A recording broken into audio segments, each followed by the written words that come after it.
I'm not gonna lie, twin, caffeine is ruining your gains. Let me explain. Hi, my name is Robert. I'm a biochemistry graduate from Virginia Tech. Caffeine is genuinely ruining your gains. Let me explain. Caffeine itself is not inherently bad, but the way people consume caffeine is what is bad.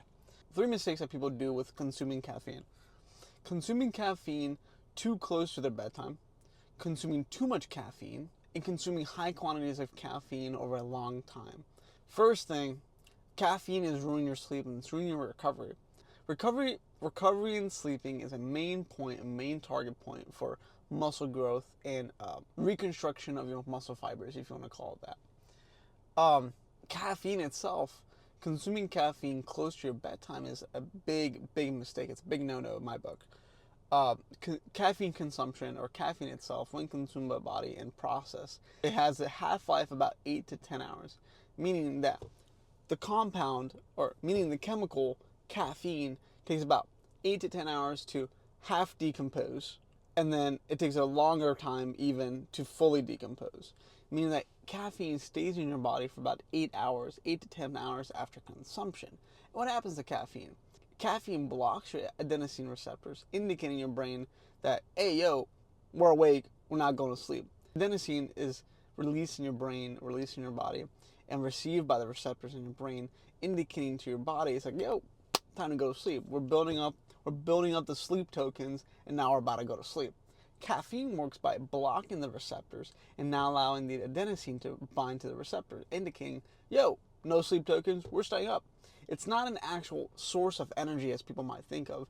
It's more of a, hey, you don't feel sleepy. So if people want to call that energy, sure. The actual energy aspect of caffeine might either come from the sugar from the sugary forms of the caffeine that people drink, like sugared Monster or sugared Red Bull. That could be your energy source, those quick carbs that come from the sugar, or the stimulants that come in pre-workout.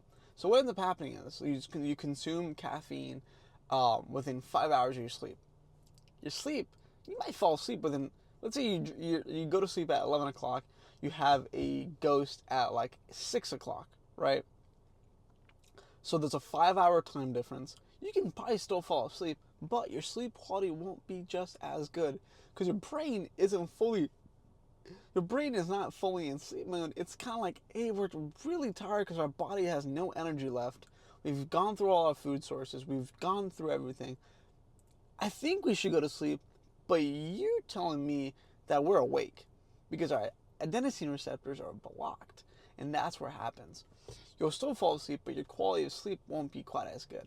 So, number one rule is to stop drinking caffeine about 10 to 8 hours before we go to sleep. Before you go to sleep. I know that's not ideal for everybody, and I love my caffeine. I love my coffee. It's about 11 a.m. right now. I'm drinking an iced Americano from Dunkin's. It is pretty good drink. But if you want gains, if you want recovery, and if you want good quality sleep, where your body can fully focus on recovering for the task you put your body throughout the whole day, then you should stop drinking that caffeine 10 to 8 hours before you go to sleep.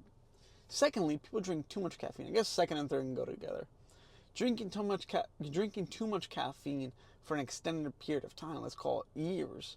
People are used to drinking. People start with low dosage. They start not to feel it. They double their dosage, right? Let's say they go from drinking 200 milligrams. I'm not feeling it. They do 400. They'll drink 2 cans of whatever the fuck you want to drink. And now you're doing 400. And now you're doing 600 or 800. To the point where you're completely desensitizing your brain to your sleep receptors, and you're basically just blocking the whole time. You're blocking your sleep receptors constantly. You're keeping that threshold of caffeine high throughout your day to where you'll never get actually good sleep until you lower your dosage. Now you can either go cold turkey, or you can just slowly trickle down your caffeine to where you're consuming bare to none. And that's what I've been trying to do. For me personally, I never drank more than 300 milligrams a day. Honestly, I don't really touch that at all. I try to stick around 200, even less. Like most days, I drink a cup of coffee. That's probably about it. When I would drink an energy drink, I typically don't go higher than 200 per can. And same with my pre-workout. I don't do more than 200 milligrams of caffeine because that's just too much. I don't need all that. And quite honestly, the pre-workout I've been having kind of causes anxiety. So I'm completely stopping that. I drink Ghost cans every once in a while, and I drink a Red Bull. Red Bull's clean, mostly clean. It has low caffeine quantities, and Ghost, same thing, kind of. I don't know about cleanliness. I don't know about cleanliness, but it tastes pretty good. It has 200 milligrams of caffeine.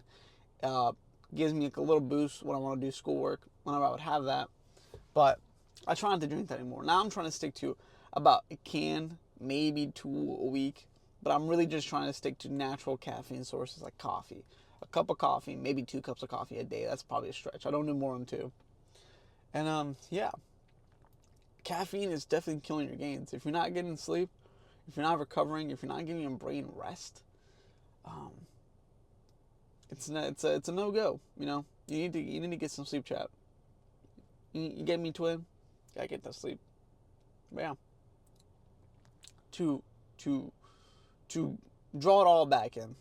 Don't drink caffeine 10 hours before you go to sleep. Try not to drink an excessive amount of caffeine. And third, it's also bringing up another point. It's expensive. If you buy an energy drink per day, that's probably going to average $3. $3 times 30, which is per month, is $90. Would you look at would you look at any caffeinated drink in a store and be like, okay, I'm gonna have one of these per day, and I'm gonna pay $90. If you paid $90 for any monthly subscription, you would probably be like, hell to the fucking no, I'm not drinking that shit, I'm not doing that shit. I'm not paying $90 for Netflix, even if I watched it 4 hours a day, every day, for 30 days. You're not paying $90 for Netflix. So why are you paying $90 a month to drink a caffeinated drink per day? Per day. So stop drinking that. Lower it down because they taste good, and it's kind of nice to have a little, like a little caffeine. I mean, I like it. Everyone likes it. It's like a drug. Everyone loves caffeine. But lower your dosage. Don't consume caffeine too close to bedtime, and try not to buy it. Like, it's expensive. It's really expensive. If you really want caffeine, you can have caffeine capsules, which are really cheap, or you can drink coffee, which can be really cheap if you make it cheap.